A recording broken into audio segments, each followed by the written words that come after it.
So my name is Ben Sawyer. I'm 46. I'm located in Gorham, Maine, and I was addicted to opiates. I'm born and bred in Maine, and growing up, I wasn't really much of a drinker or into the drugs or alcohol scene. I did 8 years in the Marine Corps, and getting out of the Marine Corps, I moved to Connecticut, where my first wife was from. I was originally going to go into law enforcement, but I actually got a job as a security guard at a hospital, and was talking with the nurses, and they dared me to go to nursing school. So I went to nursing school. The GI Bill helped pay for that. And I graduated nursing school in 2008. And then in 2008, the same year, I had a root canal for an infected tooth and was prescribed Percocet for the first time. And actually the first time I'd ever even used an opiate. And that, I tell people, awakened a Hulk inside of me that lay dormant, that I never knew existed, and really just kind of took off real quick. It spun into a serious addiction problem over the five years in nursing, ending up with prescription abuse and IV use, fentanyl. Ultimately, it basically cost my nursing career. At that point, I had lost the marriage, I'd lost the house, I'd lost all of that. So I moved back up. I tried the geographical cure and said, oh, well, I'll go to Maine. But surprise, surprise, the Hulk followed me here too. So I started working as a nurse here, and it wasn't long before it just kind of took off again, because I didn't have any way to recover. I didn't have any way to stay sober. Basically in 2013, the nursing board and I, through some faults of my own and the rampant Hulk that had destroyed everything else, basically finally destroyed my nursing career. And the nursing board basically said, you can give us your license or we'll take it. So I surrendered my license in 2013, and I was broken. And so I basically, kind of surrendered at that point.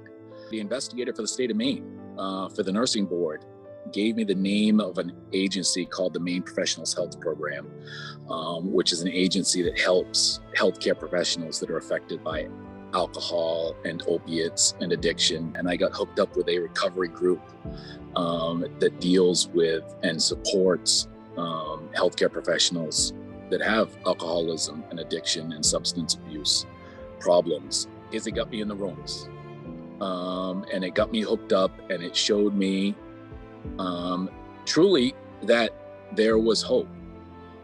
And that is the most powerful aspect, I think, for me, is just the idea of hope, because I was hopeless. And once I found myself into the rooms, I got hooked up with NA and the 12-step programs.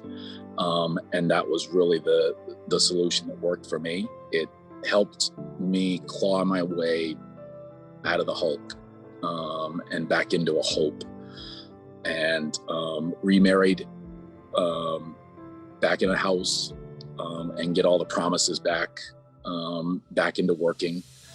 And the recovery journey over the past 8 years, and I started working, I had left the healthcare sector, and I started working in the corporate sector with a 9-to-5, because it gave me that structure and the routine that I needed during the day.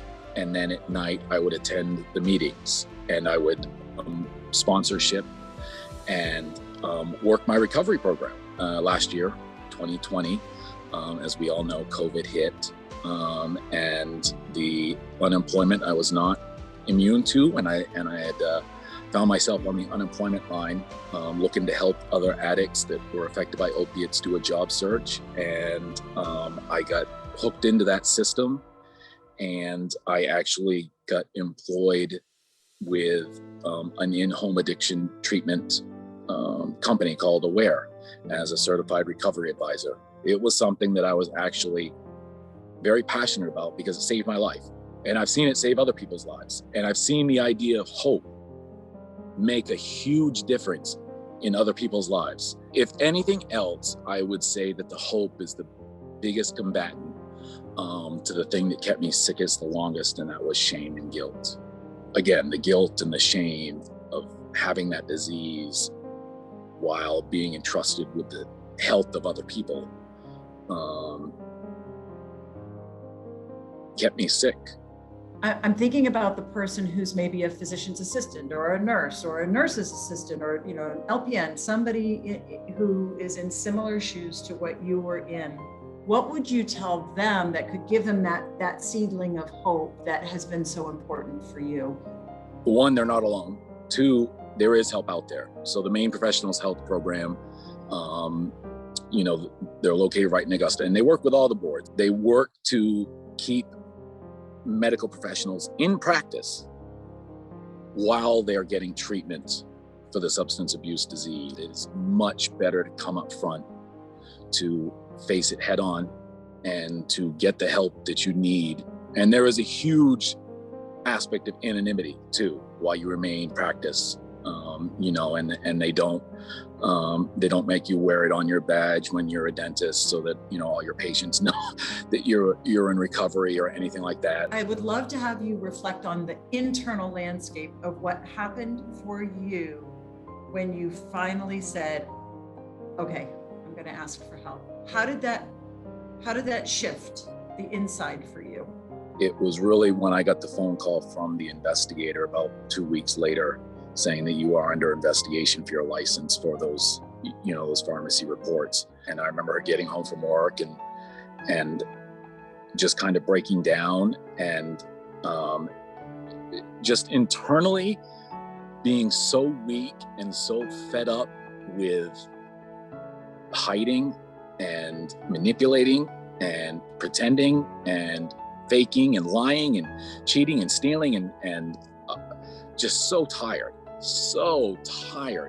and just kind of saying, I can't do this anymore. 2 days later, I was in a support group that in the evenings meets for healthcare professionals. And I knew probably first 15 minutes I was there, that helpless feeling and that worn down, sick of it, tired feeling wasn't going to be forever. In a facility, I remember standing outside the door waiting, trying to get the courage to walk in that door, because I had no idea what was on the other side, and I could hear them inside on the other side of that door laughing. And I thought I had the wrong room. Thinking about our viewer who may be, just trying to decide whether to do this, or maybe brand new to recovery, are there any other favorite tools that you like to use on a daily basis that you would want a chance to pass on to that viewer or reader? First and foremost, meditation. And I like to call it de-stressing. I like to drive. I love to drive my car. I love, I listen to music, or sometimes I'll drive when it's really quiet, and it helps me clear my head and to de-stress. I do 3 meetings a week. 3 are my regular ones. Occasionally I'll hit another one, or but there are 3 regular ones that I attend every week. And those are probably the biggest tools that I use to ground my recovery and keep me sober. Are there any parting words that you'd like to pass on to those who may watch this or read your words later down the road? Hope is big, because when you're hopeless, it's a dire situation to be in. Hope was a huge part of my recovery and getting out of that dire situation. There is hope.